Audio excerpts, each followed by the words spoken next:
Call the meeting to order. Please rise for the pledge. I pledge allegiance to the flag of the United States of America and to the republic for which it stands, one nation under God, indivisible, with liberty and justice for all.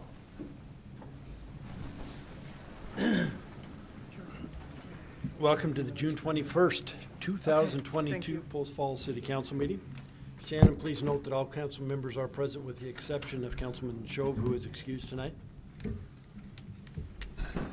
We do have a couple of announcements. Encanto will be playing at Tullamore Park this Friday, June 24th. Bring your blankets and chairs and enjoy a movie under the stars. The movie starts at sunset. City Hall and city business offices will be closed Monday, July 4th in observance of Independence Day. Police, fire, and rescue services for life-threatening or in-progress emergencies may be reached by calling 911. The police department will be open for walk-in emergencies.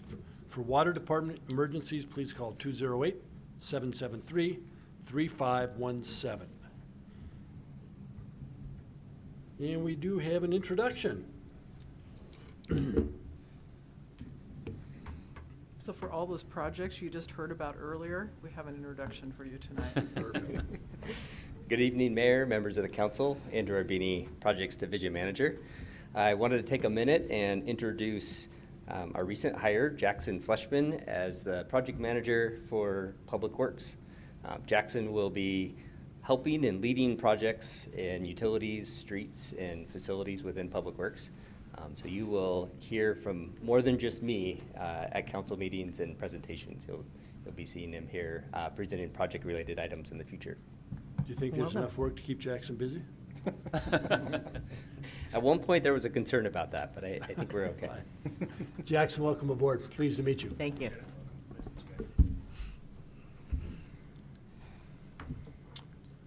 Just for everyone's information, there are two public hearings tonight. If you wish to speak at either of them, there's a form of the Diaz in the back. Please fill it out. Give it to Shannon, our clerk. Are there any amendments to the agenda tonight? There are none tonight, sir. Any declarations of contract, ex parte communications? Would you please present the consent calendar? Item A is minutes from the June 7th, 2022 City Council meeting. Item B is payables May 31st through June 13th, 2022. Item C is Whiskey Flat Second Edition Subdivision Plat Application. And item D is the Pointe 4th Edition Subdivision Master Development Agreement, file number SUBD-0018-2021. Item E is Pointe at Post Falls 4th Edition Development Phase 1 Construction Improvement Agreement. And item F is North Place East 1st Edition Subdivision Construction Improvement Agreement. Item G is Montrose 16th Edition Subdivision Construction Improvement Agreement. And item H is Kootenai County Fire and Rescue Intergovernmental Agreement for the collection and expenditure of impact fees. And item I is Kootenai County Emergency Medical Services System Intergovernmental Agreement for the collection and expenditure of impact fees. And item J is Cash and Investment Report for April 2022. Any questions on the consent calendar? I would move to approve the consent calendar as presented. Second. Motion second. Further discussion? Roll call, please. Walker, Aye. Malloy, Aye. Thorson, Aye. Ziegler, Aye. Borders. Aye. Motion passes. Thank you. We're now at the public hearings. The first public hearing tonight is, and I'm probably going to mispronounce it, Mongeau Meadows Annexation. With that, I'll open the public hearing.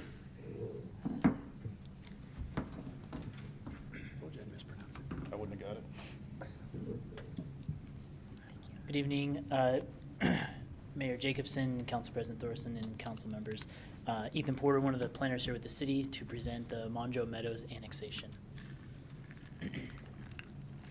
The owner of this property is Wild Horse Investments LLC. The applicant is Whipple Consulting Engineers, who's here tonight to represent.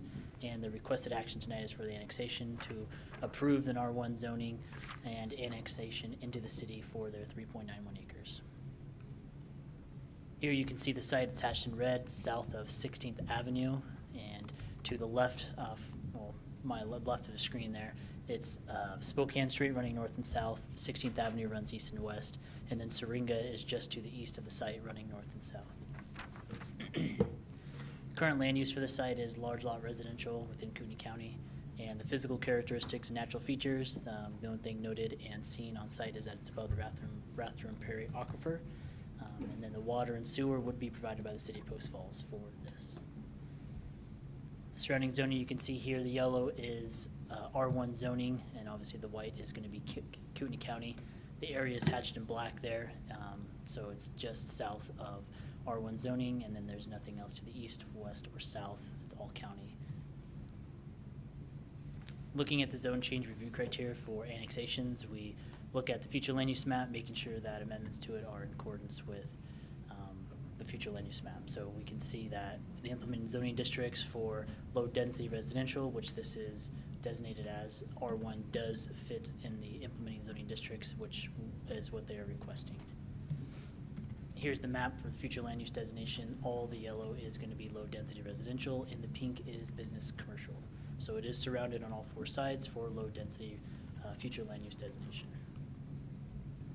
Looking a little bit more at the focus area for this location, it's the Central Island focus area. And just to highlight 2 points, there's a lot of words, but to highlight the 2 points that stand out is basically the promote infill development in this context area, since there are a lot of Kootenai County islands, as well as prioritize annexation opportunities. Looking at the next zone change review criteria, we see that there's 3 goals that I'd like to highlight that may be applicable for this request. Goal 5, 7, and 12, basically keeping the neighborhood safe, vital, and attractive within Post Falls, and the established types and quantities of land uses in Post Falls, supporting community needs and the city's long-term sustainability. The goal 12 is to maintain the city's Post Falls long-term fiscal health. Looking at some of the policies as well, policy 1, and there's a lot more outlined in the staff report, but just to highlight a couple of the policies, we look at policy 1, maintaining and enhancing community levels of service, resident quality of life, promote compatible, well-designed development. Policy 2 states as well, kind of a list there. Goals and policies, which we're covering now in this presentation, and the staff report also goes into further detail. Infrastructure and service plans, future traffic plans, and future land use mapping, all taking in careful consideration for annexation requests. Policy 8 encourages compatible infill development, and Policy 15 looks at adequate land for future housing needs. Looking at the next zone change review criteria, we look at the zoning being assigned and following considerations of such items as street classifications, traffic patterns, existing development, future land uses, community plans, and geographic or natural features. So basically, looking at 16th Avenue being a major collector and the 2035 projected volumes of traffic was estimated about 4,000, 12,000, which would accommodate this roadway and such zoning for the request. It is above the Rathdrum Prairie Aquifer, as I mentioned, and the proposed zoning is compatible with land uses anticipated within the city's master plans. Looking at the next zone change review criteria, we look at commercial and high-density residential zoning, which is not being asked or applied for through this annexation, so it is not applicable. So we look at limited or neighborhood commercial and lower density residential zoning, typically assigned for properties as they proceed further away from higher intensity urban activity. And so we can see that the annexation that proposed location along 16th is not along any major intensity urban activity, as that would be more so with Highway 41, Mullen Avenue, Celtice, and parts of Spokane Street. Looking at the next zone change review criteria is discusses industrial zoning, which is not applicable, as that is not what they are requesting. So looking at all the agencies that were notified for comment, and of this list, what we received back for comment was from Kootenai County Fire and Rescue. They reserved comments for the permitting process to add their comments then. Post Falls Police Department is neutral, and the Post Falls Highway District did request that the city to annex all the rights of way on 16th Avenue from Syringa Street to the west property line of parcel 063603539 AC, which my next slide I'll cover that as well. And then the Department of Environmental Quality, they want to do general comment, or they commented just generally on time of construction, those pertinent things like noise and odor and dust. So looking at the Highway District's request is You can see the red highlighted area is the subject property that we were discussing for annexation. And then I point out the other parcel there. So they're saying from Syringa Street west all the way to the end of that parcel for this west property line to annex in all the right-of-way for that, which you can kind of see in that hatched black line, excuse me. Does that affect the current county properties at all? It does not, because when they would, it would just be the right-of-way, and then when they annex into the city, they probably would have to expand further right-of-way dedication for their property based on their development, or whatever they so choose to do. So primarily looking at the street right now for that. That being said, I would take any questions you have for city staff at this time. Any questions for Ethan? Don't see any. Applicant wish to speak? Oh, yeah, that's right. Do believe. Thank you. Yeah. Just hit F5. Evening, Mayor and Council. Before I get into my spiel, 76 degrees outside. It's the longest day of the year. Happy Tuesday. I think summer may have started. Hey, you All just right. jinxed it, right? I know. The weather report says 80 degrees later this week. So my name is Ray Kimball. I'm an engineer for Whipple Consulting Engineers. I'm here on behalf of Wild Horse Investments for Mongeau Meadows Annexation. So you can see here, this is the subject property. Ethan did a fantastic job. I'm not going to belabor most of this stuff. Most of this that I'm going to say is just kind of a repeat of what he said. Everything is in your packet. We add a lot of stuff in our application packet as well. So I won't hit it, but here is the subject property. We have the St. Vincent de Paul apartments right here. They're in the county. They're a legacy apartment. It's zoned multifamily in the county, and it's been there since I can remember. I used to deliver papers there back in the 80s, so that tells you how long that's been there. So there's a subject site, there's the city limits. This is the future land use map. It's zoned, or the land use designation is low density residential. And the requested R1 zoning obviously fits right in with that. Existing zoning map, same thing. So we've got R1 directly to the north. And of course, this is in this county island. If you were new to Post Falls and driving through, you would drive Post Falls to county to Post Falls and not even know you left Post Falls. And that's kind of part of this county island here. That's why, as part of the criteria for annexation, one of the things we look at, of course, is that infill development is one of those things that we try to give priority to. These county islands are one of those things that when we did our comprehensive plan, we tried really, really hard to make sure that we focused on trying to get these infill annexations going. And of course, some of the problems or one of the issues behind annexations and why this hasn't happened is because sewer's just down the street just a little bit. And so now that we'll be bringing sewer up the street, we expect probably a domino effect. So it'll start that infill happening a little bit more through that area, which is a good thing.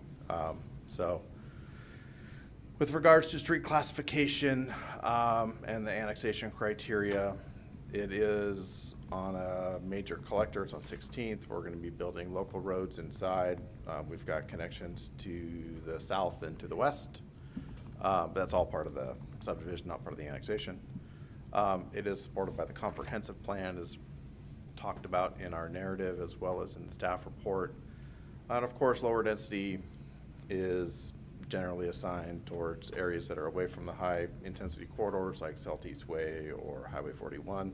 That's exactly this. We're a quarter mile away from Idaho Street, and there's of course Medicine Man and the little pharmacy areas and the medical areas, but that's the highest intensity we got are very close to us. So, and of course, is it in accordance, does the zoning match the future land use map? Absolutely. Low density residential R1. It just fits two peas in a pod, hand and glove. And the zoning, of course, should be in accordance with the comprehensive plans, goals, and policies.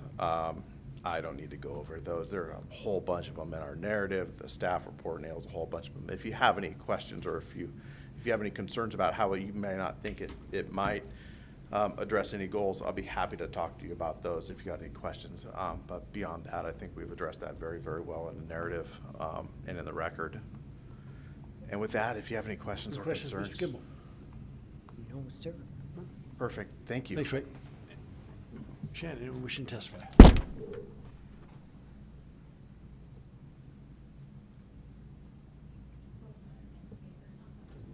Okay. In favor, not wishing to speak, is A.J. Bennett. And in favor, not wishing to speak, is Wade Jacqueline. Great opportunity for new homes for the area. Mr. Kimball, anything to rebut? Close the public hearing. Now, Mr. Wilson, we should walk through this little check sheet, correct? Yes, we should. So, So I can help with that if you'd want, or, why don't you lead it? okay, so our review criteria, Ethan went through those pretty well. Mr. Kimball did as well, so let's walk through those quickly. Looks like Ethan's gonna pull them up for us.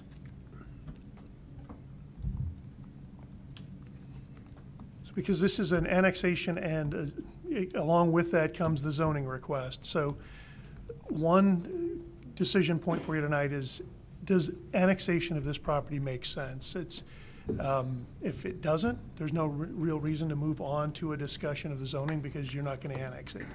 So I guess that's the first question. Is this a property that makes sense to be annexed into the city? It's a county island. It's, I don't know, my thought is eventually that will probably all come in. But council, any, It's a Yeah, great infill. I would agree on the county island infill part of the equation. I'm getting 5, 6 nods. Okay, so moving on to the zoning review criteria. The first one I have here is amendments to the zoning map should be in accordance with the comprehensive plan future land use map. So what in the record did you hear tonight that says whether or not this is consistent with the future land use map? Future land use map proposes low-density residential, and this is low-density residential. Perfect.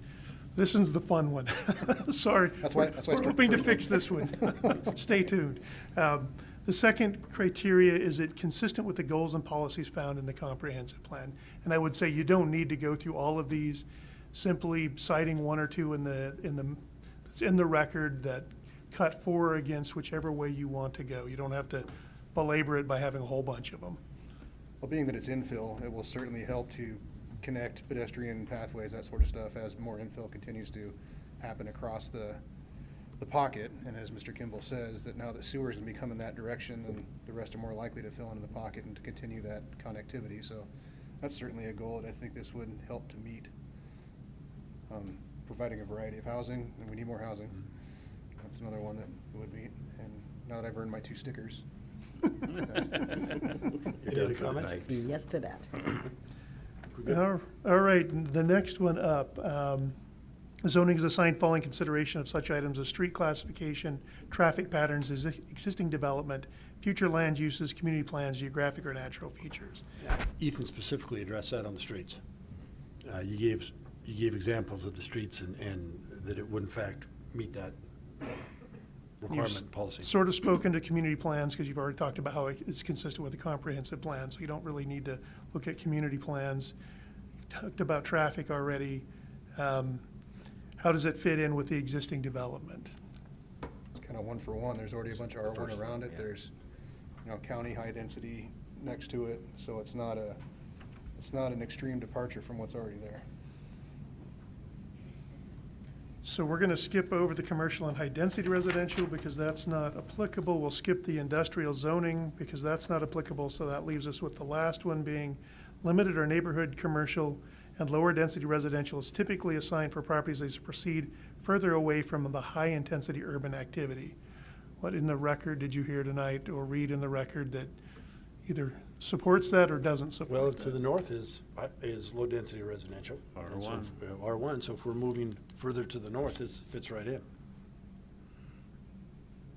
pretty much all the way around it. So that's pretty much the criteria. From there, you would make a motion incorporating that deliberation, and direct staff to bring back to you a reasoned decision that sort of implements your analysis. I would move to approve the Mongeau Meadows annexation and that the parcel be assigned the zone of R1 and direct staff to bring back a resolution. Second. Ordinance? We'll bring you an ordinance Ordinance. and a reasoned decision as well, so. Ordinance and reasoned decision at a future council meeting. Second. Motion second. Further discussion? Roll call, please. Malloy, Aye. Thorson, Aye. Ziegler, Aye. Borders, Aye. Walker. Aye. All I can say is that went a lot better than the last time we tried one of these. Yes. Thank Thanks for the information you provided and the guidance. Appreciate it. Next public hearing tonight is school district zone change from single-family residential R1 to public reserve. Open that public hearing. Good evening, Mayor Jacobson, Council President Thorson, and members of the City Council. John Manley, Planning Manager here, presenting that school district zone change, file number ZC 224. So the applicant is the Planning Department. The reason why the Planning Department is the applicant on this is because about, I'd say, close to a decade ago, we updated our zoning map, the Planning Department did, and we rezoned a lot of what was at the time a public reserve institutional zoning district. And we had a lot of various miscellaneous buildings, from post offices to other commercial buildings with that public reserve. So at the time, it was thought, let's just blanketly get rid of it and give it all an appropriate underlying zone that fits with its surroundings. That way, there's some underlying vested rights. If for some reason any of those sites decide to sell their land or trade their land, there'd be some underlying value there. So now here we are some years later, and we're looking at, we've reinstituted the public reserve a couple years ago now. Now looking at the school sites, because we were the ones imposing the zone change back in the day. We're fixing this on some of these sites as it meets the criteria for public reserve. So as in the requested action, you see here to rezone 3 school sites from the existing R1 single-family zoning to the proposed public reserve zoning district. You can see here that on May 25th, the Planning and Zoning Commission forwarded this recommendation on to you as well. Here's those sites. The reason for these is they're all the tax parcels. The tax parcels are all 20 acres or greater, and there's the site. You got the 2 middle schools and the high school with the elementary school just at that location to the west. We just kind of went over the zone change criteria with the previous hearing. We'll go over them again with this. I will say the review analysis will be a little bit unique in this, as it's not quite as finite as looking at a R1 zoning. So we're looking at, is it consistent with the proposal for zoning, consistent with the future land use map, goals and policies in the comp plan. Once again, the street classifications, traffic patterns, existing development. The third one there, I would say that these are all pre-existing sites. They're already established. We're not imposing any new use on any of this. So really, the third one isn't really applicable. Looking at the zoning, currently you can see the R1, public reserve, wouldn't be incompatible with the adjacent properties. Here's the future land use map, low density residential. Looking at the public reserve zone, here's that 20 contiguous acres I mentioned. But they also state that the public reserve is compatible with all future land use designations. So there's that nexus to the future land use map. Look at the low density residential descriptors. You can see here I underlined public facilities as being allowed within principal uses and character, which the school would be that. The other 2 here are looking at commercial and high density, and neighborhood commercial and low density. Those really aren't applicable. Same with industrial. So really the ones that were applicable on this one, more or less, were the future land use map and the goals and policies in the comp plan, which the staff report went into. There were some agencies, the police department, they remain neutral. Kootenai County, They would comment, if there was any, at such time, a permitting process, they would apply comments at that time. And Department of DEQ basically said if there was any construction, they'd have comments at that time. Any questions for me? Questions, John? Gary, go ahead. Why isn't the elementary school in that? Well, it was determined at the time of this application that and for the expediency, was that net acreage for that site is less than 20 acres. So It can't be counted with the high school. Parcel? potentially with the wording of contiguous, it could have been included. So is that R1? It's currently R1. We are at, staff is talking about schools in general. I think, me personally, I think schools should be a permitted use within the R1 zone by right, but that would take another workshop and another process potentially to get there. But that is probably something you'll see. It's not a dire need at this point in time, but you may see in the future as staff proposing that as an option and discussing that. Part B of my question. The school district, so this is being, the city is the proponent on this request. Yes. So the school district, is there any impact to the school district? Does it make any difference at all? And No impact on the school. They'll be able to operate their uses as a function of the school, and if they ever want to develop any accessory uses to function and complement the school, they'll be able to do that now, and that's what kind of corrects the matter without having to do a special use permit for every little modification they want to do down the road. So this will give them more of a vested right to apply for building permits with the city to expand certain things. thank you. Joe? That kind of answered my question, but what sort of purposes would be allowed under public reserve that the school district may like to do in the future that is not permitted in R1? Well, I would assume, to me, I would apply any expansion of their school facilities as an education facility type component.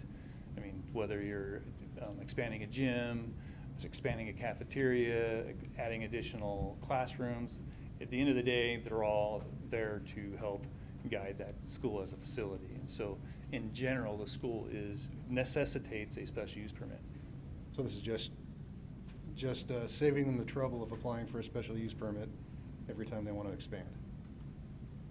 Yeah, and having to clarify exactly what they're doing each time, correct. And cleaning up zoning. I mean, it's, probably should have always been public reserve. Yeah, at one time was public reserve institution. Any questions, John? Thanks, John. Anyone wishing to testify? We have none. Close the public hearing.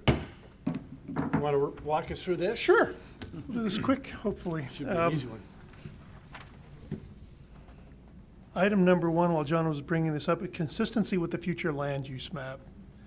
It's consistent with the present land use map, so I'd say yes. Yeah, and I think John pointed out for you that the land use map says that the public reserve is consistent with all land use categories. Yep. Consistency with goals and policies found in the comprehensive plan.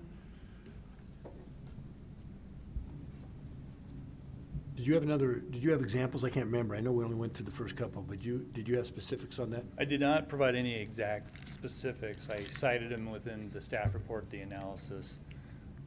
And I'm struggling a bit with this one too because the schools already exist. So Yeah, this one's a bit of an oddity because the uses are there, and we're just, frankly, it's kind of truth in advertising. The use is there, we're making the zone match what the use is. Let me see if I can pull up a couple here for you that may fit.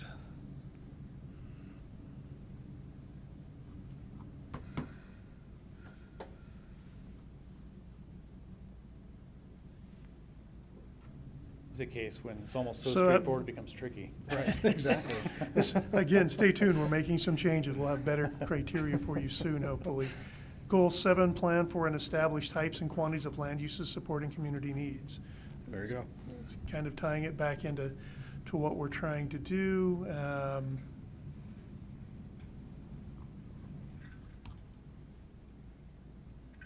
Grow and sustain a balanced, resilient economy, providing community prosperity and health.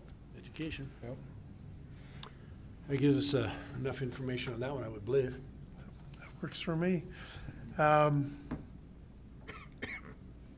Zoning assigned following consideration of such items as street classification, traffic pattern, existing development. So this is the existing development. We're not Yep. But it's changing. kind of irrelevant to this one. The remainder are essentially irrelevant Yep. to this request, so. So it would be a motion to approve or deny the requested zone change and direct staff to prepare an ordinance and reasoned decision. So moved. Second. But to approve or deny. Oh, to approve. All right, I'll do it the right way. So move to approve the school district zone change from single-family residential R1 to public reserve and direct staff to bring an ordinance and reasoned decision back at a future council meeting. Second. Motion second, further discussion. Roll call, please. Thorson, Aye. Excuse me, aye. Ziegler, Aye. Borders, Aye. Walker, Aye. Malloy, Aye. Motion passes. Thank you. Next item on the agenda tonight is the unfinished business returning ordinances and resolutions. The first is the resolution, council and commission meeting recess procedures.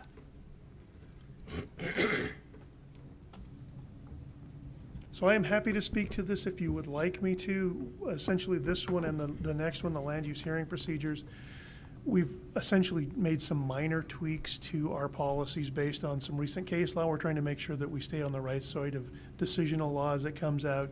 There was some concern expressed in other areas of the country where there were policies that were interpreted as getting to the content of people's speech if you were removing someone for disruptive behavior rather than on their disruptive behavior.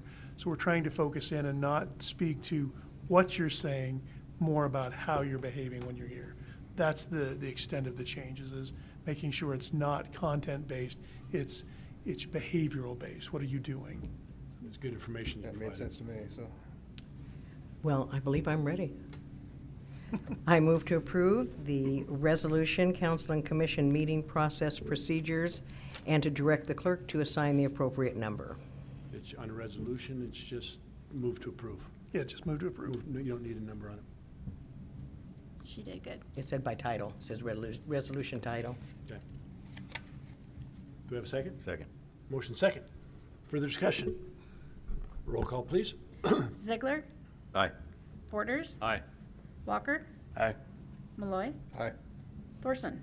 Aye. Motion passes. Thank you. Next one, resolution land use hearing procedure. Carrie, I'm going to apologize to you. That's new verbiage, so I apologize to you. I did my homework on You this never one did before. after the last meeting. So, Okay, are you going to talk about it, or you So ta- you this talked is about it? exactly the same as the last one. Okay. So I move to approve the resolution on land use hearing procedures and to direct the clerk to assign the appropriate number. Second. motion second. Further discussion. Roll call, please. Borders, Aye. Walker, Aye. Malloy, Aye. Thorson, Aye. Ziegler, Aye. Motion passes. Thank you. Next up is the resolution Kootenai County Fire and Rescue and Kootenai County Emergency Medical Services Comprehensive Plan Amendment.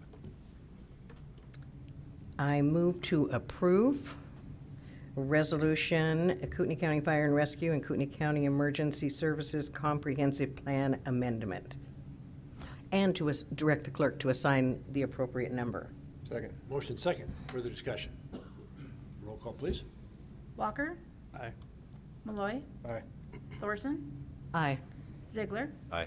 Borders, Aye.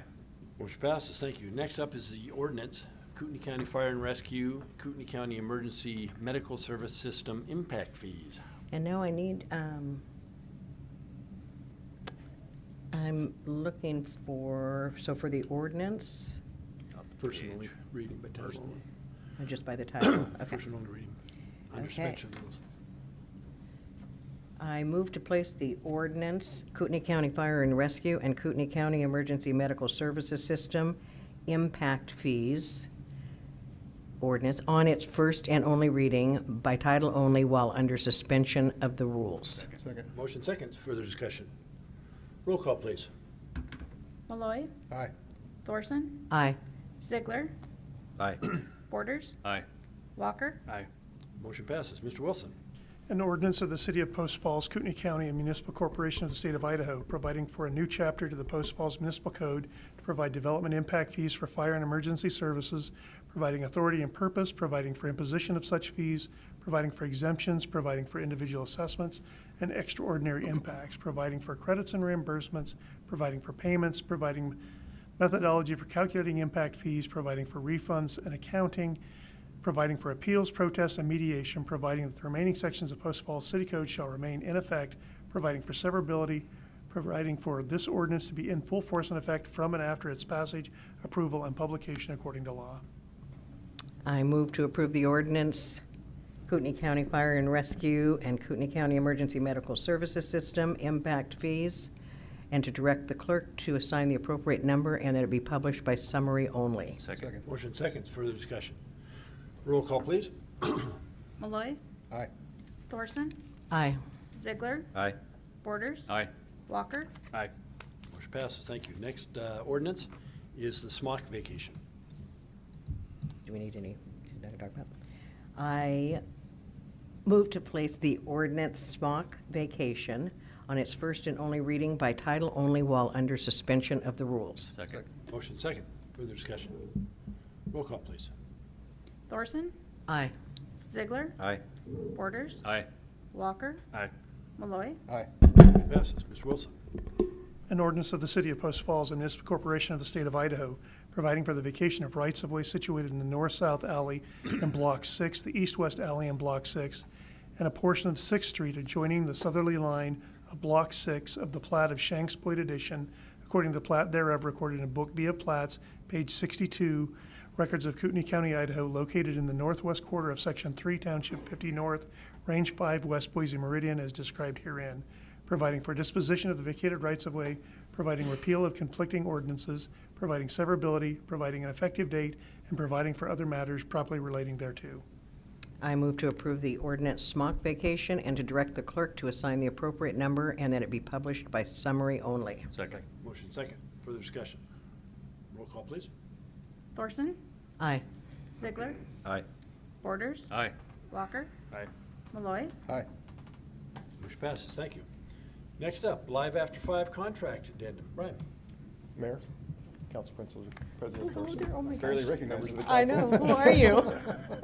And what'd you do with Brian? Yeah. So, stayed a week in the woods in November and managed to grow the hair out long enough to donate to some kids, so. You're new- awesome. New look. So, here tonight to present an addendum to the Live After 5 contract. We've worked with Live After 5 events, Davis Enterprises since 2019 to operate a weekly summer concert series at Tullamore Park. Over the course of the last handful of years, it's been uncovered that his artists get blasted by the sun in the late afternoon, evening sun there at the amphitheater at Tullamore Park. And so he's asked to amend the area that he's using in the park to utilize the big south lawn that's just to the west of the shelter there at Tullamore. And he's going to utilize generator facilities to operate the power to support the activities of his event. The other advantage that the city will earn on this is we will no longer have to provide a portable toilet, which Nice. is one of the complaints we've had from the neighborhood, is those portable toilets are located next to the multifamily development up by the amphitheater to support that activity. So this will help alleviate some of that, but because they'll have the flush restrooms available to them adjacent to the activity. So once, reduce some complaints and then also reduce some ongoing operation expenses for the duration of the event. Those are the two benefits. The downside to the city, we've operated our weekday evening volleyball program. We run an outdoor volleyball program, and basically we've used Thursday for our overflow when we fill up our registrations for our Tuesday activity. And the compensation amount in this first year is going to be equal to what our lost revenue would be if we were to operate the overflow of that program. So that's the amount that you're seeing in the amendment for paragraph 1.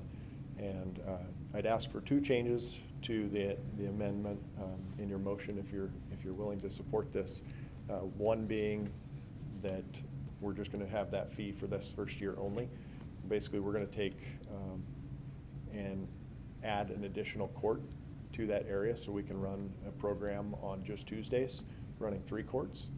And that'll reduce our overall staff outlay to be able to operate with one day of supervision at a location instead of having to hire staff for 2 days, to reduce overall ongoing expenditures. If some point we decide to run 2 days, we'll have 3 courts to do so and have a larger program still.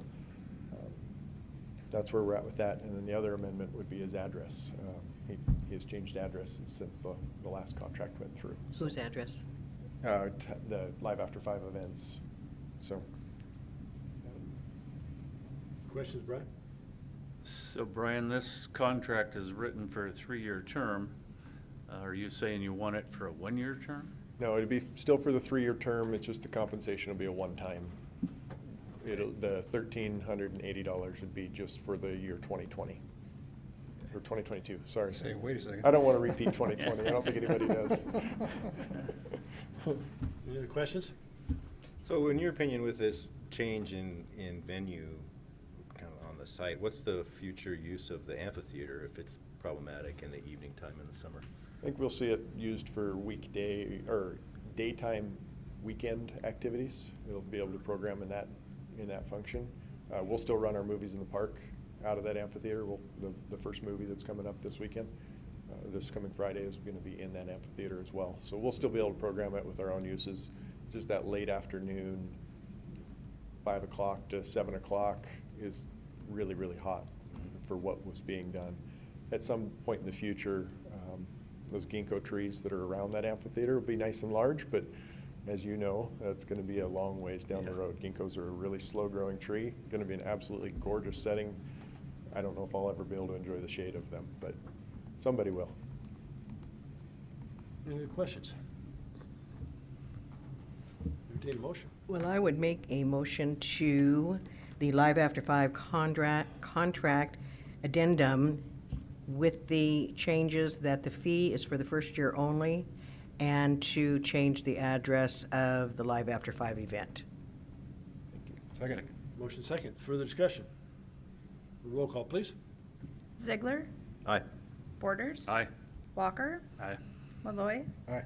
Thorson. Aye. Motion passes. Thanks. Thanks, Brian. And then last item under action items is Crown Pointe Park regrading.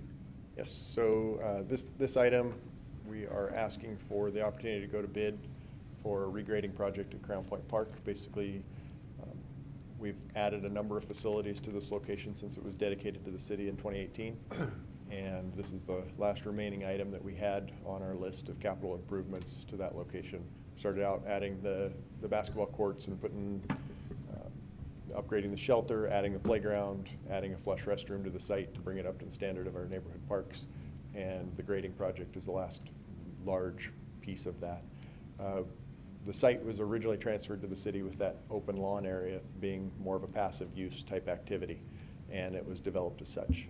And so we've accepted it in that way, and it doesn't lend itself to even being able to run around and play ultimate frisbee or maybe some drop-in soccer programs for overflow practices and that sort of thing. And those big open rectangular field spaces are at a premium right now in our community.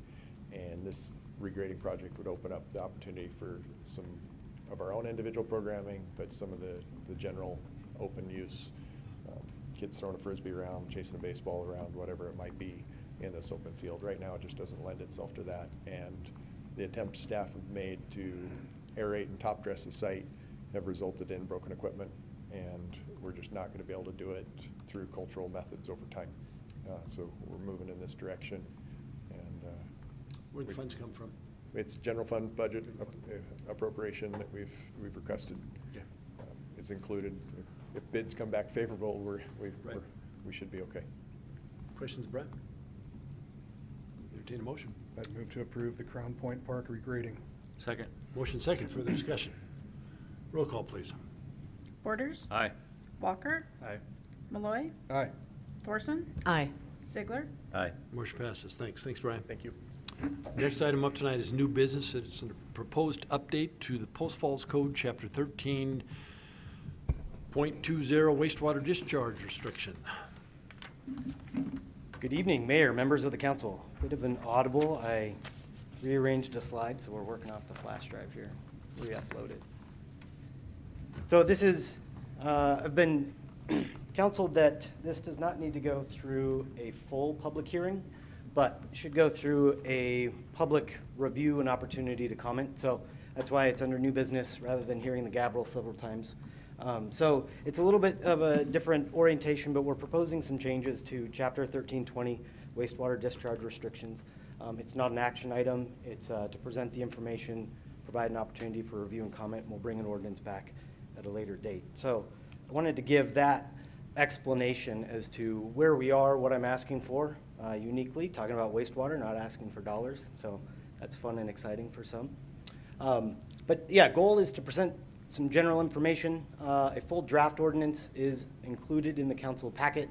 We're requesting comments. There's an email address, pretreatment@postfallsidaho.org, or you can call and leave a message.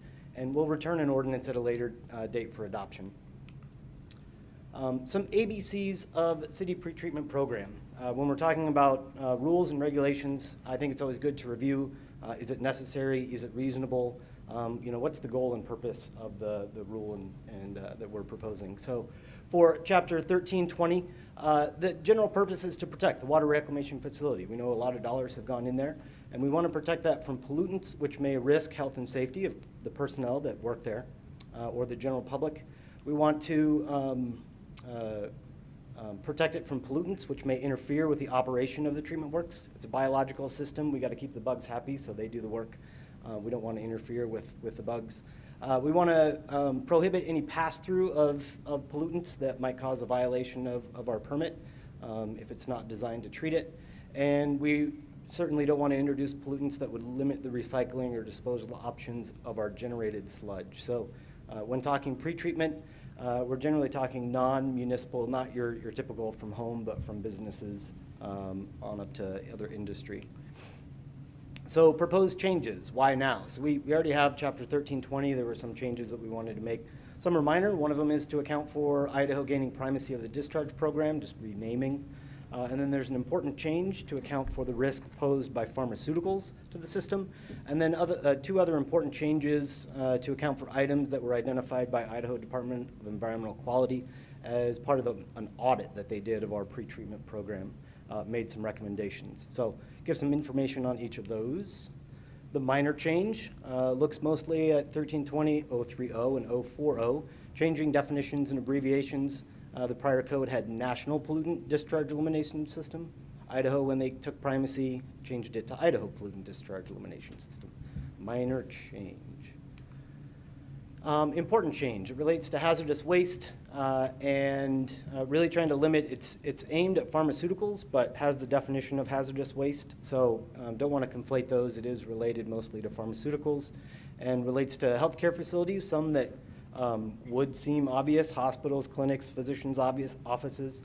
Some others that might not be as obvious. Veterinary clinics and vet hospitals.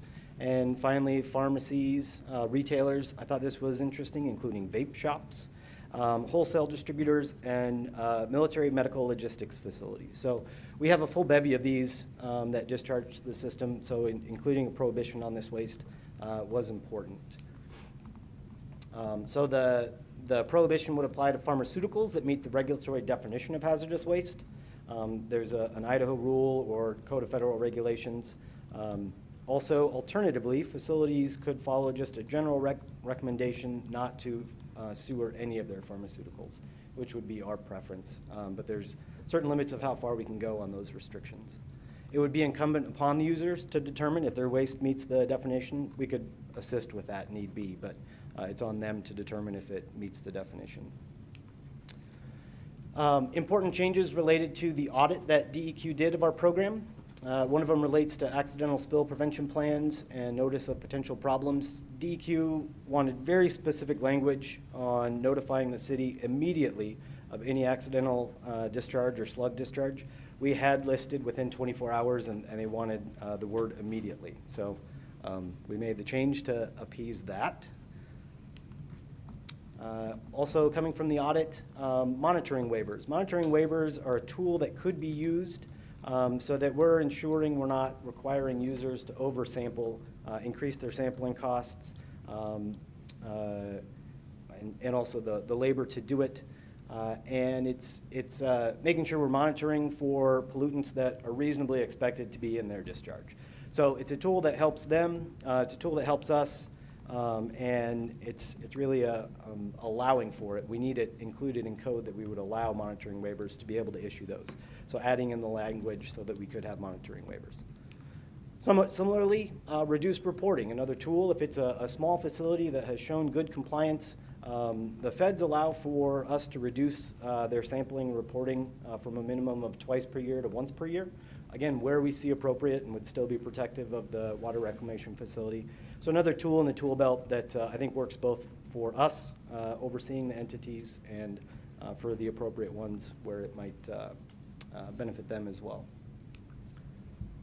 So back to where we are and where we want to go. Wanted to present the general information. No ask today other than review what was included. If you have any comments, you can reach out directly, or there's the email addresses, and we would return an ordinance for adoption at a future meeting. Those are the proposed changes to that code. Any questions, Craig? Comments? Thank you. Thank Appreciate you. your time. Next item up is citizens' issues, and this section of the agenda is reserved for citizens wishing to address this council regarding city-related issues that are not on the agenda. If you wish to speak, come forward and you have 5 minutes to talk. Please, name for the record. Good evening, Mayor, City Council. Can you hear me okay? Yes. Okay. My name is Nancy White. Though I currently reside in Bonner County, I have been a resident of Kootenai County up until recently, since 1984. But I'm here tonight to speak on behalf of the senior population, the elderly population of our community, and specifically my mother, 88-year-old Donna, who has enjoyed the Post Falls Senior Center since she moved to Post Falls from Coeur d'Alene in 2006. Donna has been an active patron of the Senior Center, enjoying bingo when it was possible, and lunch, a hot lunch 3 days a week.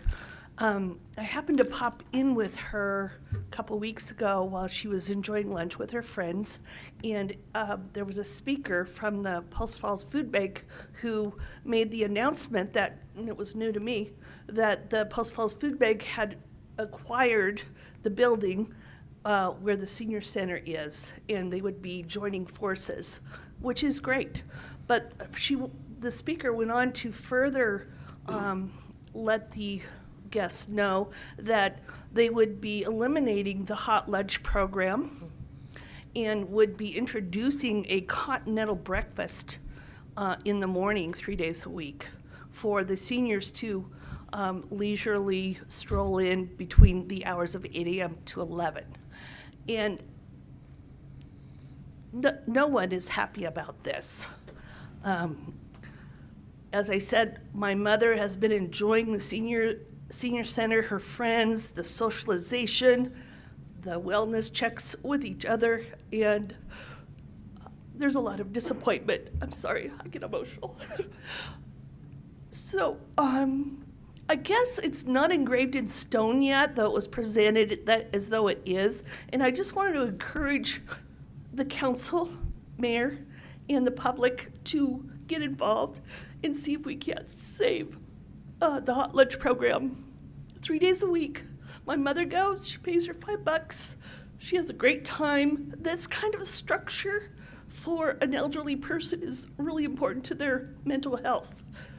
So, what else would I say about that? I have a couple more minutes, but I know that I believe that Eric Brock with the Post Falls Food Bank Chamber chair, or I'm not chamber, the board chair is receptive to input, so I would just encourage anyone that's listening to contact the Post Falls Food Bank and give them your input. And I know that the city owns the land under the building, so I'm just encouraging some leadership to care for our senior citizens.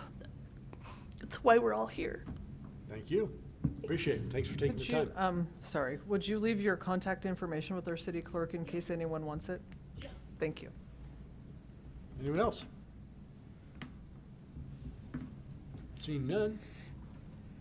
We have 2 administrative staff reports tonight. The first is concept and calculation of capacity fees.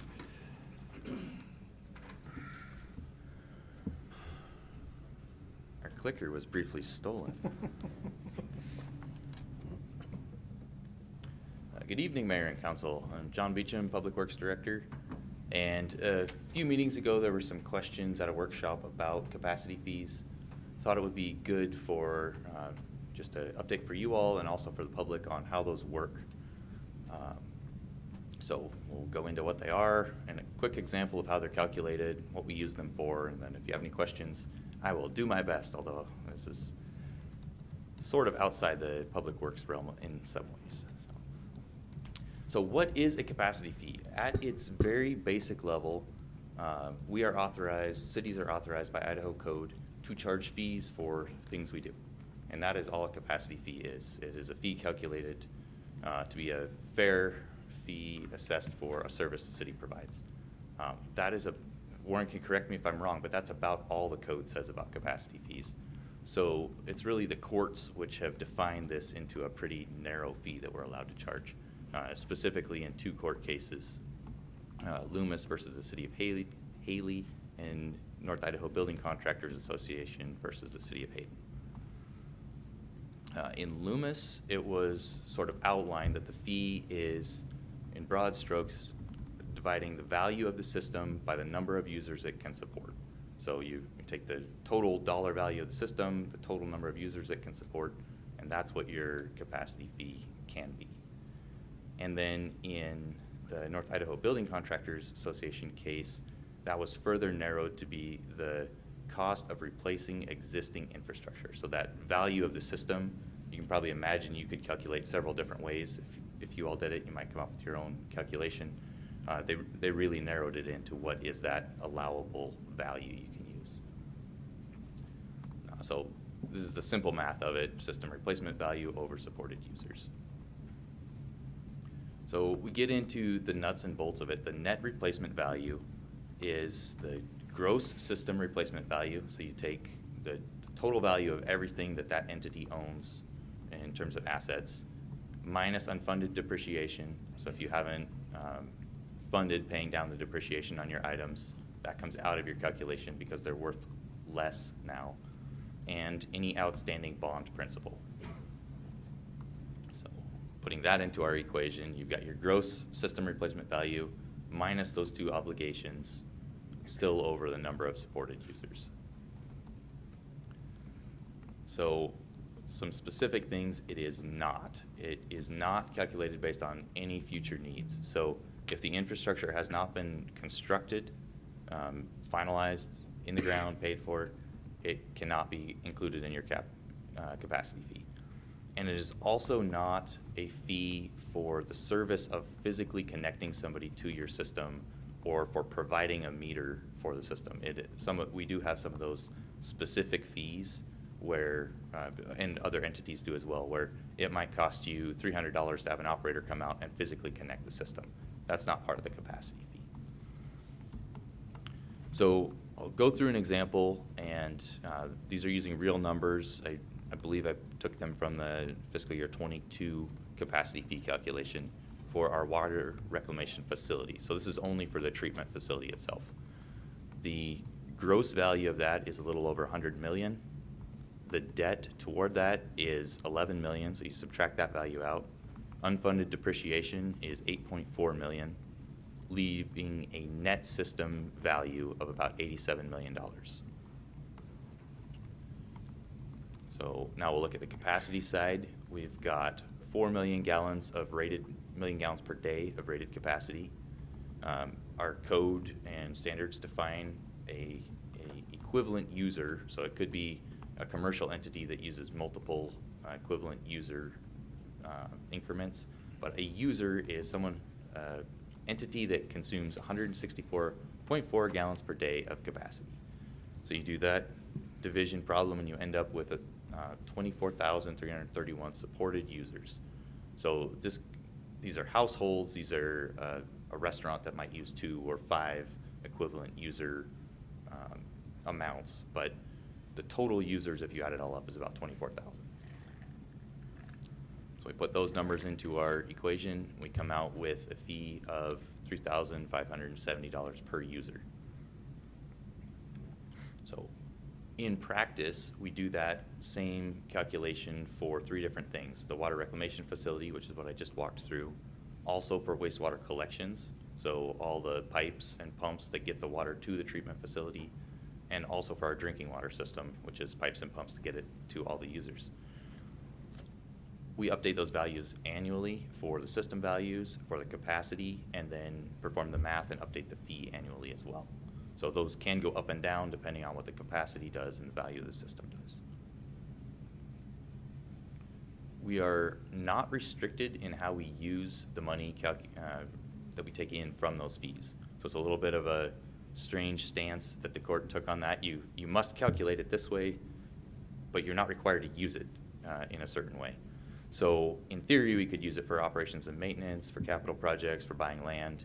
In practice, it goes into our capital projects account, and it's used for not repairing projects, but new projects, new capacity projects, and for buying land. So I have 2 different visualizations on this slide, just kind of in summary. It's the system value over the supported users, that gets you the fee. Another way to think of it is, if you think of the capacity of our system as this whole pie chart, we've got about 75%, made up numbers, but say you've got 75% of your capacity allocated to existing users, leaving 25% remaining. If you have another user come in, they're buying a slice of that investment that's already been put in place. With that, if there are any questions, I'd be happy to take them. I might punt as well. I do. You said there's 3 separate things that you can charge a cap fee for. So would you charge 3 separate cap fees? We do charge 3 separate cap fees. We charge the water reclamation, the treatment side for wastewater, and the collection side for wastewater, and we charge a separate combined cap fee for water. So on a bill, it will look like 2. It will look like a wastewater cap fee and a water cap fee. Inside that wastewater cap fee are really those 2 separate ones. And then Rathdrum contributes to our system. We have an intergovernmental agreement with them to do that. All of their new users pay that treatment capacity fee as well. So on the separate cap fees, what is the amount of each one? Are they all different, or are they all lumped They're in? all different. I Okay. don't have those I know with that me. you just did the first one for Yeah, I just wastewater. did the one example, but I can get you the current fees if. Jason, when he No, handed this is out the great. fee document to you at the last workshop, it has those cap fees listed out, what the current cap fee is and what the proposed one is for fiscal year '23. Yeah, no, that was great. I liked it. Thank you. Any questions? Thanks for your time. Bob, I'm not being rude. You come on up, but I've reached my sitting capacity for a minute. I'm going to just step over here.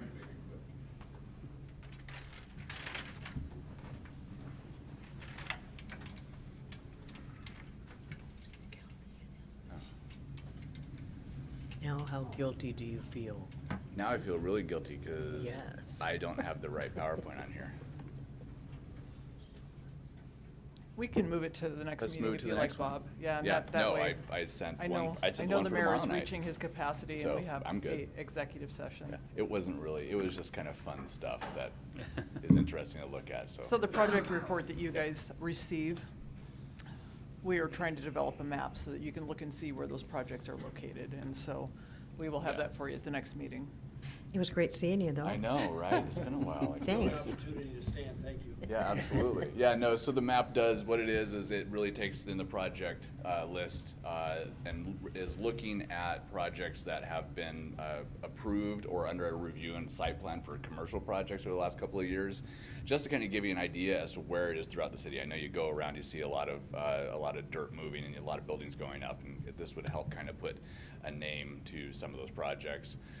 In addition, because I had my GIS department develop this map, we also integrated and created a web app, which you'll be able to go to and see at any time. So anyways, but I will demonstrate that another time. Thank you, guys. Thank you. So next on the agenda, we have mayor and council comments. Oh, and look, the mayor's back. I've got none other than thank you. Anybody on the council? Nope.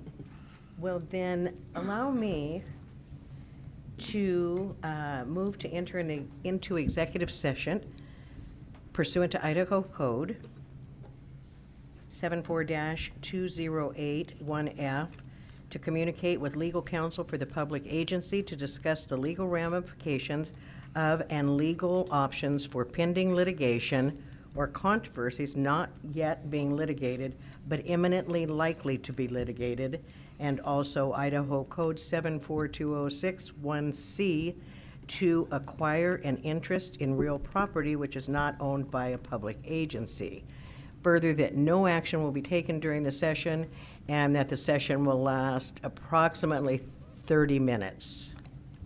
Seconded, noting that the first Idaho code is actually 74-2061F. I believe she said 208. What did I say? 208. Oh, area code. Thank you. Motion second. Further discussion. Roll call, please. Ziegler, Aye. Borders, Aye. Walker, Aye. Malloy, Aye. Thorson. Aye. Motion passes. We'll enter executive session.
Call the meeting back to order. Is there any motion to come forward? Move to adjourn. Adjourn. All those in favor? Aye. Meeting adjourned. Thank you. I was just gonna get this lady's.